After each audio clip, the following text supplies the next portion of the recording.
헌법재판소의 낙태죄 헌법 불합치 결정이 있었지만 여전히 국회 차원의 논의나 입법 보완 작업은 없는 상태입니다. 이에 각계에선 관련 법 개정에 대한 요구의 목소리가 나오고 있는데 직접 들어봤습니다. 야당 국민의힘에선 새로운 비대위가 출범했지만 이준석 전 대표와의 법적 공방은 현재 진행 중입니다. 이 전 대표의 가처분 신문을 두고 사법자재 원칙 기준에 대한 논란도 나오는데 정당 운영의 사법부 관여 정도를 취재했습니다.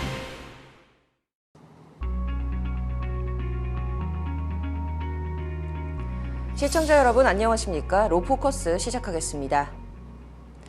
지난 2009년 낙태금지법은 여성의 자기결정권 행사를 과도하게 제한한다는 이유로 헌법 불합치 판결이 내려진 바 있습니다. 태아의 생명권은 보호해야 하나 여성의 결정도 존중해줘야 한다는 것이 당시 헌법재판소 판결 취지인데요. 헌재는 이 두 가지 권리를 조화시킬 수 있도록 법 개정을 통해 제도를 마련하라고 요구했지만 3년이 지난 지금 아직도 제자리 걸음입니다. 입법 논의가 계속 미뤄지면서 법률 공백이 장기화되자 법 개정 등 제도 마련 촉구에 대한 목소리가 커지고 있는데요. 관련 내용을 이혜연 기자가 취재했습니다.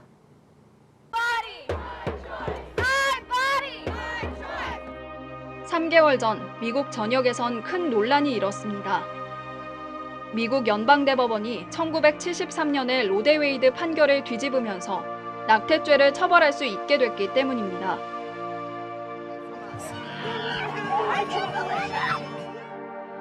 태아의 생명권과 여성의 자기결정권, 두 가지 권리 중 어느 걸 우선시해야 할지 판단하기 어려운 만큼 관련 논의는 우리나라도 치열하게 이어져 왔습니다. 당시 이제 사회적인 분위기나 그런 정치적인 분위기를 반영된 것이 아닌가라는 개인적인 생각을 좀 하고요. 사실은 좀 안타까운 생각이 있습니다. 미국에서는 연방대법원에서 낙태는 여성의 기본 권리에 포함되지 않는다. 여성의 기본 권리 중에 태아를 죽여도 되는 권리는 없다라고 이제 선언한 판결이 있었던 것처럼 이 전반적인 흐름과도 역행하는 판결. 세계보건기구에서도 올해 나온 가이드에서는 모든 국가가 전면적으로 비범죄화할 것을 권고하고 있습니다. 결국 지난 2019년 헌법재판소는 66년 만에 낙태죄가 우리 헌법에 어긋난다는 사실상 위헌 선언을 하며 상황은 일단락된 것처럼 보였습니다.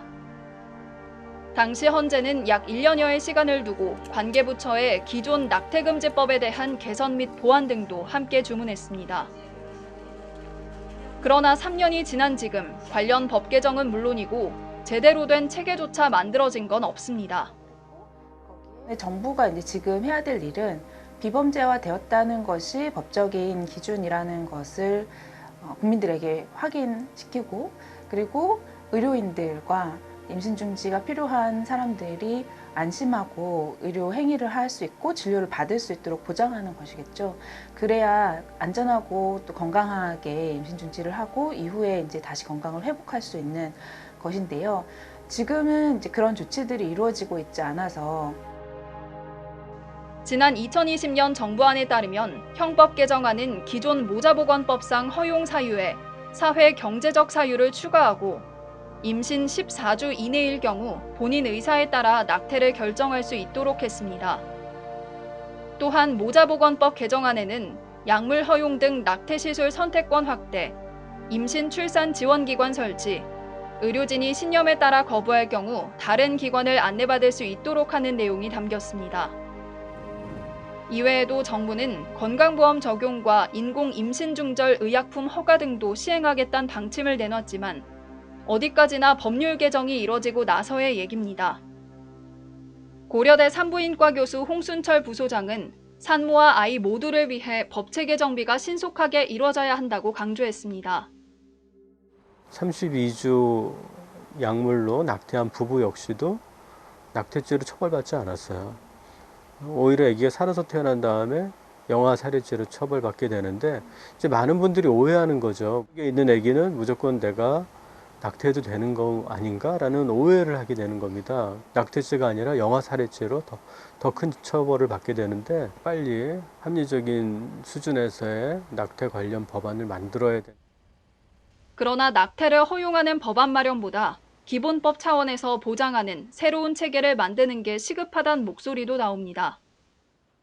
처벌과 허용의 기준을 정하는 방식의 법 체계가 아니라 성재생산 건강과 권리 전반에 대한 것을 기본법 차원에서 보장하는 입법 체계를 만들어야 한다. 정부 부처가 아예 손을 놓고 있는 건 아닙니다. 보건복지부 출산정책과 관계자는 개정안과는 별개로 예산을 활용해 다양한 서비스를 제공하고 있다고 말했습니다. 기존의 저희 예산사의 예산을 활용해서 임신의 유지 종결 갈등에 대한 상담을 하고 있습니다. 이거는 이제 모자보건법 개정안하고는 별도로 저희가 그냥 예산을 활용해서 하고 있는 사업이고요. 인공임신 중절, 교육 상담, 수가 신설 21년 8월부터 하고 있고요. 관련해서 법조계는 기존 낙태죄에서의 형사처벌 측면의 문제점을 꼬집으며 형사처벌은 여성의 자기결정권을 제한하므로 최후 수단이어야 한다고 설명했습니다. 부모가 신체 질환이나 정신질환이 있거나 성폭력 범죄로 임신한 경우 등 모자보건법상 규정하고 있는 특별한 사유가 아니면 일률적으로 형사처벌을 규정하고 있었습니다. 그런데 형사처벌은 보충적으로 적용되어야 합니다. 말 그대로 국가가 할 수 있는 다른 방법이 없는 경우에 최소한으로 그리고 최후적으로 선택해야 하는 수단이라는 것입니다. 임신 중지 그리고 낙태. 이를 둘러싼 의견은 단순히 찬반을 넘어 임신 주수, 허용 조건 등 각계각층에서 다양하게 제시되고 있습니다. 그러나 정작 현실적인 결정에 놓인 일반 국민들은 혼란스럽기만 합니다. 법률방송 이혜연입니다. 네, 낙태를 둘러싼 논쟁. 옳고 그름을 그 누구도 판단할 수가 없어서 쉽게 결론이 나지 않는 이슈인 것 같은데요. 이혜연 기자와 이 문제 더 얘기 나눠보도록 하겠습니다. 이 기자, 지금 법안 공백 상황 때문에 국민들이 더 혼란을 겪고 있는 것 같습니다. 국회에서는 논의가 지금 이루어지고 있긴 한 건가요? 네, 2020년 헌재 법안 개선 시한을 전후로 발의된 개정안들이 있습니다. 대부분 모자보건법과 의료법, 형법을 개정하자는 취지인데요. 정의당 이은주 의원과 국민의힘 조혜진 의원은 모자보건법 개정안을 대표 발의했습니다. 이 의원의 발의안에는 모자보건법 명칭을 임신, 출산 등과 양육에 관한 권리보장 및 지원법으로 바꾸고 인공임신 중절 수술을 인공임신 중단으로 변경, 약물에 의한 임신 중단 포함, 낙태 허용 조건 조항의 삭제 등이 담겼습니다. 반면 조 의원 개정안의 핵심은 태아의 심박동이 존재하는 시점인 6주를 기준으로 해야 한다는 건데요. 형법 개정안도 함께 발의한 조 의원은 10주 이내일 경우에는 예외적인 조건을 두고 낙태가 가능하도록 했습니다. 발의안을 쭉 살펴보면은 이 논란의 중심에 있는 거는 임신 주수에 대한 얘기인 것 같아요. 네, 사실 의학계에서는 특히 이 임신 주수에 대한 논의가 활발하게 이뤄지고 있는데요. 헌재의 헌법 불합치 판결 이후에 대한산부인과 학회와 의사회 등은 기자회견을 열고 정부안인 14주 이내의 낙태 허용에 반발하고 그 주수를 10주로 낮춰야 한다, 이러한 주장도 펼쳤습니다. 고려대 산부인과 홍순철 교수의 말 직접 들어보겠습니다. 이제 임신 10주가 넘어가게 되면 골격계가 형성되기 때문에 낙태 시술 자체가 10주 미만과 10주 이후 사이에 큰 차이가 생기게 됩니다. 사회 경제적 사유에 대해서도 낙태를 원하는 여성이 있다라면 사회 경제적 사유로 임신 10주 이내로 하는 것이 어떻겠는가라는 학회하고 의사회 의견을 제출한 바가 있습니다. 네, 6주 전후로 태아의 심박동이 느껴지기 때문에 아기의 심장이 뛰면 낙태를 금지하자, 이런 목소리도 나오는 겁니다. 네, 지금 이런 관련 법안들이 통과가 된다면 임신 중지를 원하는 여성에게는 좀 선택권이 생길 수 있을 것 같은데요. 하지만 또 종교적이거나 혹은 또 개인적인 이유로 낙태에 반대하는 의사들도 좀 있을 것 같습니다. 이들을 위한 법안도 발의된 게 있나요? 네, 있습니다. 더불어민주당 김승원 의원은 의료법 개정안을 대표 발의하면서 의료인의 선택권을 존중하기도 했는데요. 현행법에서는 의료인이 진료 등 의료행위의 요청을 받았을 때 별다른 정당한 사유가 없다면 거부하지 못한다고 규정하고 있습니다. 그러나 김 의원은 낙태와 관련해서는 생명권 보호와 여성의 자기결정권이 충돌하는 만큼 종교나 양심상의 이유로 의료행위를 거부할 수 있다는 규정을 신설해야 한다는 건데요. 헌법상 명시된 종교와 양심의 자유를 근거로 들고 있습니다. 또 다른 의료법 개정안을 대표 발의한 더불어민주당 권인숙 의원은 의료인 결격 사유를 명시하는 의료법 제8조, 제4조에서의 형법 조항을 삭제하도록 하고 있는데요. 헌법 불합치 판결에 따라 낙태 관련 처벌을 내용으로 하는 형법 제269조 제1항과 제270조 제1항이 효력을 잃게 됐다는 겁니다. 네, 정말 다양한 기준과 조건을 가진 법안들이 발의가 된 것 같은데, 자, 그렇다면 법조계에서는 이와 관련해서 어떤 의견들이 나오고 있죠? 네, 사실 이미 헌재에서는 헌법 불합치 결정을 내린 만큼 법조계 또한 해당 취지에 부합하는 방향으로 나아가야 한다고 주장하고 있는데요. 민고은 법무법인 새서울 변호사의 말 직접 들어보겠습니다. 이미 헌법재판소에서 임신한 여성의 자기결정권과 태아의 생명권 사이에 대한 양형을 충분히 하였기 때문에 양자의 권리 중 어디에 조금 더 무게를 두느냐의 문제이지 양자의 권리 중 어떠한 권리가 더욱더 우선한다라고 하는 의견은 크게 없습니다. 네, 저희가 좀 앞선 리포트에서 보도를 했지만 지금 이런 입법 공백 상황에서 사실 정작 피해를 보는 거는 우리 국민들이지 않겠습니까? 네, 맞습니다. 그래서 정부의 적극적인 책임을 요구하는 목소리가 강하게 나오고 있습니다. 임신 중지든 임신을 유지하고 출산을 하든 간에 어떻게 실제로 지금 사회에서 살아가는 사람들의 실질적인 사회경제적 여건들을 바꿀 것인지를 정부가 더 적극적으로 고민하고 마련하게 하는 것이 가장 중요한 역할이라고 생각을 하고요. 네, 좀 하루빨리 체계가 마련이 돼서 더 이상 많은 사람들이 혼란을 겪지 않는 사회가 됐으면 좋겠네요. 이번 주 여기까지 듣도록 하겠습니다.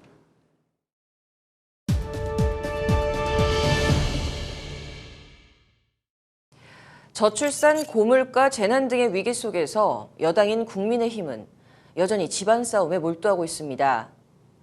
도약점을 찾을지 다시 내홍의 굴레로 빠질지 윤석열 정부는 이달 말 분수령을 맞는데요. 이준석 전 대표의 가처분 신문을 두고 정치권과 법조계는 사법자재의 원칙 기준에 대해서도 고민하게 됐습니다. 정당 운영의 사법부는 어디까지 관여할 수 있을까요? 석대성 기자 보도 보시고 판단해 보시기 바랍니다. 정권 교체 실적을 이룬 지 석 달도 지나지 않아 비상 상황을 선포한 국민의힘. 윤석열 정부 출범 100일이 넘도록 당 혼란은 계속되고 있습니다. 우리 당의 전 대표가 당을 향해 무차별적으로 제기하고 있는 가처분 소송 언제 끝날지도 알 수 없는 상황입니다. 집권 여당의 지도부 공백이 장기화되면서 국정 동력이 크게 떨어졌습니다. 집권 여당이 제 역할을 못하고 쟁점은 당원 96조 1항입니다. 종전 당원은 당대표가 거리되거나 최고위원의 기능이 상실됐을 때를 비상 상황으로 규정했는데 개정 당원은 당대표 등 사퇴거리, 선출직 최고위원, 청년 최고위원 중 4명 이상 사퇴 등 거리, 이외 최고위 전원 찬성으로 비대위 설치를 의결한 경우 등으로 비상상황 전환 요건을 구체적으로 명시했습니다. 하지만 법원은 이에 앞서 국민의힘에 비대위를 둘 정도로 비상상황이 발생하지 않았다고 판단했습니다. 이준석 전 대표는 개정당원이 소급입법 금지 원칙에 반한다고 말합니다. 비상상황이 아니라는 법원 판단에도 국민의힘이 체제 전환을 위해 비상상황 기준을 억지로 만들었단 겁니다. 그래도 이번에 당원 개정안이라고 하는 것이 결국에는 소급된 상황에 대해 가지고 이야기하는 것이고 처분적인 어떤 당원 개정이기 때문에 저는 법원에서 이것은 큰 고민 없이 판단할 수 있을 것이라 생각합니다. 반면 국민의힘은 사정 변경 때문에 당원을 개정한 것일 뿐 소급입법은 이번 공방의 핵심이 아니라고 날을 세웠습니다. 일반적인 사안의 경우에 적용되는 것을 전제로 저희가 당원 당규를 개정을 한 것이기 때문에 이 부분에 있어서는 신청인의 주장은 지나친 업측이고 신청인 측에서 이제 소급 적용 주장을 하는 것에 대해서 저희는 그 부분에 대해서 이 사건의 쟁점은 아니라고 생각합니다. 이번 신문도 개정당원의 효력 유무가 공방 핵심이 됐습니다. 이 전 대표 측은 나아가 이 전 대표가 징계 기간 중일 뿐 여전히 복귀할 권리를 갖고 있다고 주장합니다. 비상 상황이 아닌데도 인위적으로 작출된 비대위는 무효다라는 판결이기 때문에 기존의 당대표 및 기존의 최고위 체제가 법률적으로 유효하게 존속하고 있다. 다음 쟁점은 지난 8일 전국위원회가 의결한 정진석 비대위원장 임명안이 유효한지, 정 위원장 직무집행은 합당한지 여부입니다. 법조계는 법원이 정당 운영에 어디까지 개입할 수 있는지를 두고 고심할 것으로 관측합니다. 지난번 같은 경우에는 당원 당규를 아예 해석을 잘못하면서 그런 거라는 점에서 법원이 개입을 했는데, 이번에는 법원이 과연 그런 정도까지 개입을 해서 판단하는 게 맞는가, 이게 아마 법원이 가장 큰 고민일 것 같거든요. 법원은 추가 심리 속행 후 이번에 신문은 가처분 사건까지 모두 통합해 결론 내겠다는 방침입니다. 4차 가처분 신청에 대한 법원 신문은 오는 28일 열립니다. 법원 판단이 정당 자율성의 기준선을 만들지 관심이 쏠립니다. 법률방송 석대성입니다.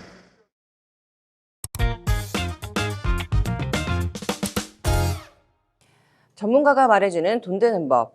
이번 주에는 이제 명절에 여러 친척들이 모여서 이제 즐거운 시간을 보내기도 하지만, 다른 한편으로는 명절 후유증이라는 말이 있을 만큼 또 묵혀있던 문제들이 드러나면서 갈등이 시작되는 때이기도 합니다. 자, 오늘 이혼에 대해서 다뤄보도록 하겠습니다. 변호사님 어서 오십시오. 세무사님 어서 오세요. 자, 변호사님 먼저 이 돈 되는 법과 이혼, 이거 좀 어떤 관계가 있는지 설명부터 부탁드릴게요. 예. 저희가 매주 주제를 선정할 때마다 좀 많은 고민을 하는데요. 그런데 명절을 이야기하니까 이제 주변에서 이혼에 대해서 좀 다뤄보면 좋지 않겠냐, 이런 피드백이 좀 많았습니다. 저희 처음에는 이제 돈 되는 법과 이혼이 좀 잘 맞는 것인가, 이런 고민을 했는데, 결국 이혼도 개인이 인생에서 이제 상당한 그 영향력을 갖는 사건이고 경제적으로도 매우 큰 변화를 갖는 사건이기 때문에 여기에 대해서도 또 한번 이렇게 다뤄주면 좋겠다 생각을 해서 주제를 선정했습니다. 네, 자 그렇다면은 좀 이혼을 하는 개별적인 이런 사유들은 워낙에 다양하겠지만 경제적인 부분도 사실 무시할 수는 없습니다. 자, 혹시나 이혼의 경우 이 양측의 경제적 관계가 어떻게 되는지도 좀 궁금하실 것 같은데요. 네, 제가 그럼 간단하게만 좀 설명드리면, 이혼 시 재산을 분할하는 크게 청산, 위자료, 부양 그 세 가지가 있다고 말씀드릴 수가 있겠습니다. 청산은 이제 말 그대로 부부가 함께했던 경제 공동체가 아니라 이제 각자의 삶으로 재산을 분리한 거라고 말씀을 좀 드릴 수가 있겠고요. 위자료는 꼭 이혼이 아니더라도 나의 행위가 상대방이 어떤 좀 피해를 줬다라고 생각한다고 한다면 피해에 대한 보상금 성격이라고 말씀드릴 수가 있겠습니다. 그래서 가령 내가 누군가로부터 피해를 입었다라고 한 거에 대해서 단순하게 물건의 수리비뿐만이 아니라 경우에 따라서는 정신적인 손해에 대해서도 분명히 위자료를 지급을 해야 되는 경우도 있거든요. 그래서 이혼의 경우에도 무조건 위자료가 인정되는 것이 아니라 상대방이 나에게 어떠한 피해를 줬는가, 아니면 그로 인해서 내가 얼마큼 피해를 받았는가를 기준으로 위자료 금액을 말씀을 좀 드릴 수가 있겠고요. 세 번째로는 이제 부양의 경우에는 배우자에 대한 부양뿐만이 아니라 통상적으로 아무래도 미성년자 자녀들이 좀 있다 보니까 자녀에 대한 양육비, 그런 부분이 좀 이슈가 된다고 말씀드릴 수가 있겠습니다.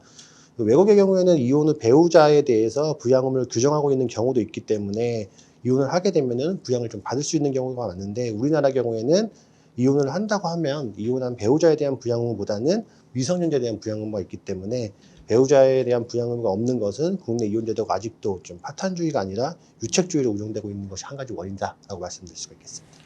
네, 좀 이혼을 하고 싶다고 해서 무조건적으로 할 수 있는 거는 아니고 이제 좀 일정한 사유가 있어야 한다라는 것은 모두가 좀 알고 있는 것 같은데, 자 그렇다면 이 파탄주의와 유책주의가 뭘까요?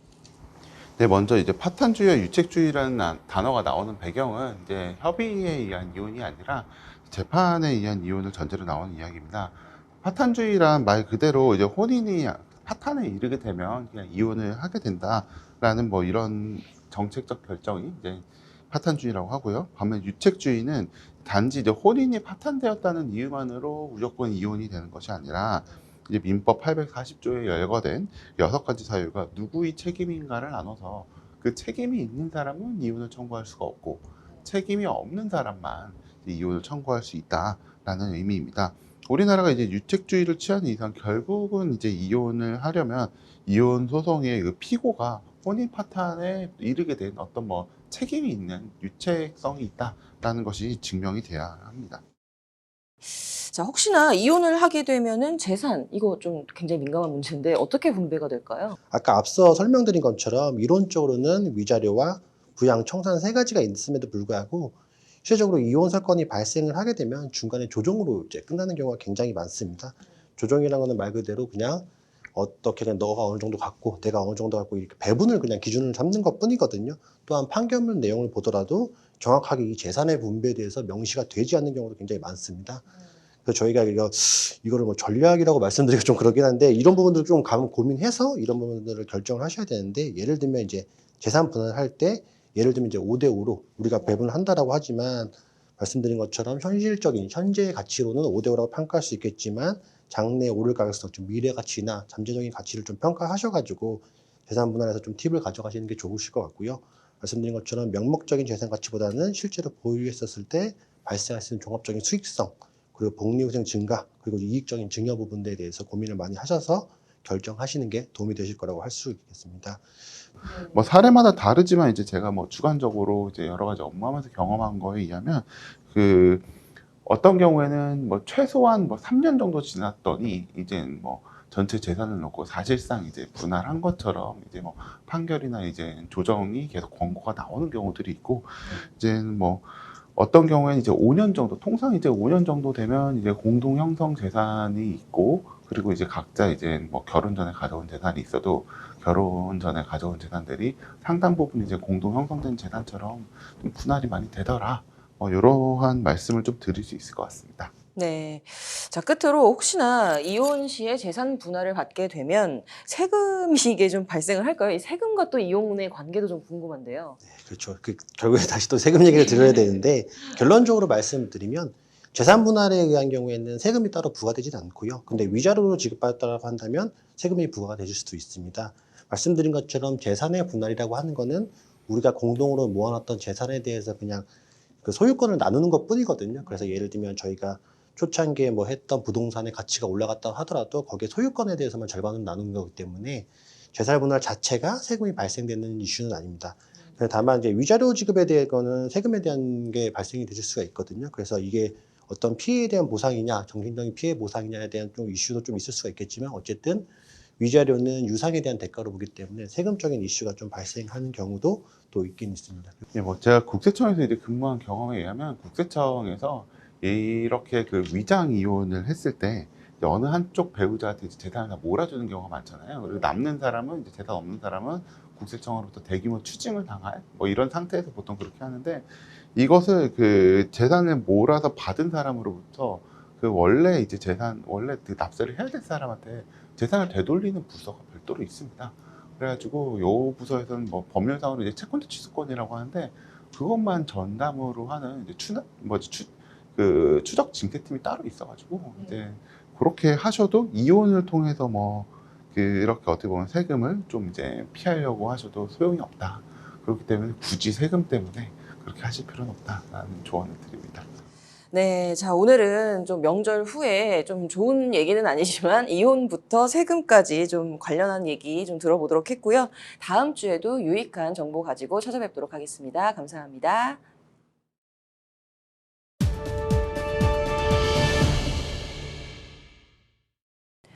법률방송 로포커스, 이번 주 낙태죄 얘기 전해드렸습니다. 대한민국 헌법재판소는 낙태를 처벌하는 우리 형법 조항이 헌법에 어긋난다고 지난 2019년 결론을 내렸죠. 이 법을 대체할 새로운 내용의 후속법을 마련하라는 게 헌재 주문이었지만 여전히 마련되지 않고 있는 실정입니다.